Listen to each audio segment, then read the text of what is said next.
बहुत सालों पुरानी बात है। एक छोटे से गांव में एक मजदूर रहता था। वो रोज मिट्टी खोदकर निकालता और अपने गधे पर लादता और उसे बेच दिया करता था। तो एक बार जब वो मजदूर मिट्टी खोद रहा था तो मिट्टी खोदते खोदते उसे उस मिट्टी में से एक कीमती हीरा मिलता है। लेकिन उस मजदूर को नहीं पता था कि वो बहुत ही कीमती हीरा है। तो उसने उस हीरे को अपने गधे के गले में बांध दिया। एक दिन जब वो गांव से अपने गधे को लेकर जा रहा था तो एक सेठ जी थे उसी गांव के, जो उसी गांव में एक छोटी सी किराने की दुकान चलाते थे। तो उन्होंने जब उस गधे के गले में उस हीरे को देखा तो उस मजदूर से पूछा कि ये तुम्हारे गधे के गले में क्या है, बड़ा चमक रहा है। मजदूर ने कहा कि ये चमकीला पत्थर है, मुझे मिट्टी खोदते समय मिला था। अब सेठ जी को चमकीला पत्थर पसंद आ जाता है और सेठ जी उस मजदूर से उस चमकीले पत्थर को 60 रुपये में खरीद लेते हैं और वो उस चमकीले पत्थर को अपने दुकान के तराजू पर लगा देते हैं। अब जो भी सेठ जी की दुकान पर आता है उस चमकीले पत्थर को देखकर उसकी बहुत तारीफ करने लगता है। तो एक बार एक जौहरी सेठ जी के दुकान पर आता है और अब वो उस कीमती हीरे को सेठ जी के तराजू पर लटका हुआ देखता है। तो वो जौहरी समझ जाता है कि ये कीमती हीरा है। वो सेठ जी से पूछता है कि ये क्या है, इसे आपने तराजू पर क्यों लटकाया हुआ है। सेठ जी उस जौहरी से कहते हैं कि ये एक चमकीला पत्थर है, मैंने एक मजदूर से 60 रुपये में खरीदा था। वो जौहरी सेठ जी से कहता है कि क्या तुम इस चमकीले पत्थर को मुझे बेचना चाहोगे।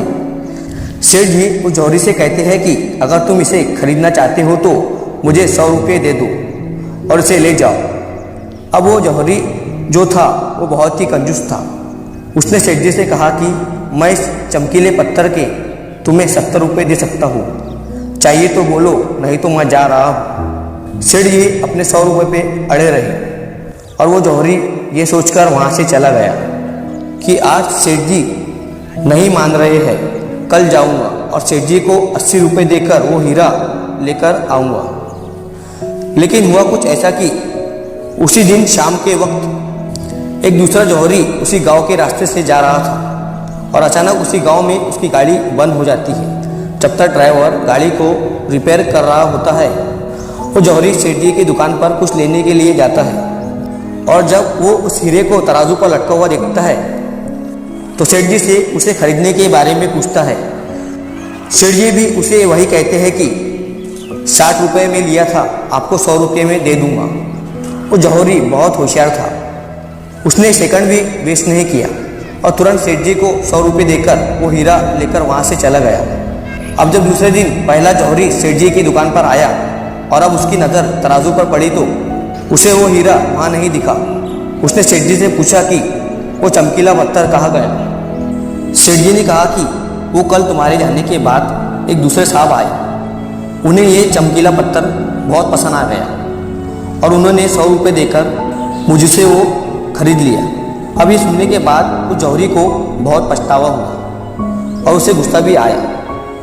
तो उसने गुस्से में सेठ जी से कहा कि तुम कितने बड़े बेवकूफ़ हो, वो कोई चमकीला पत्थर नहीं था बल्कि वो बेशकीमती हीरा था और तुमने उसे 100 रुपये में दे दिया।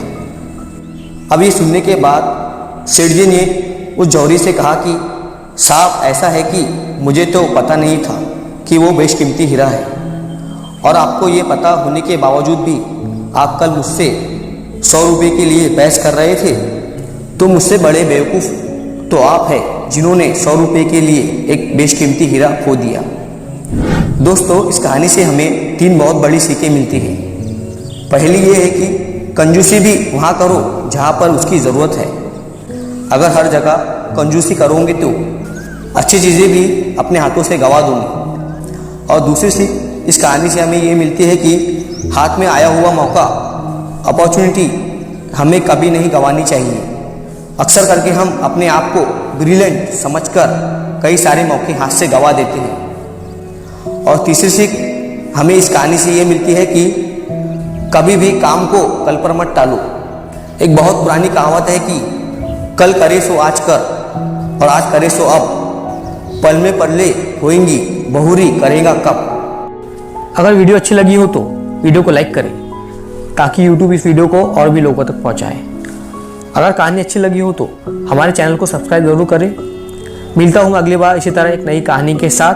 तो सब्र के साथ काम लो और ज़िंदगी में आगे बढ़ो।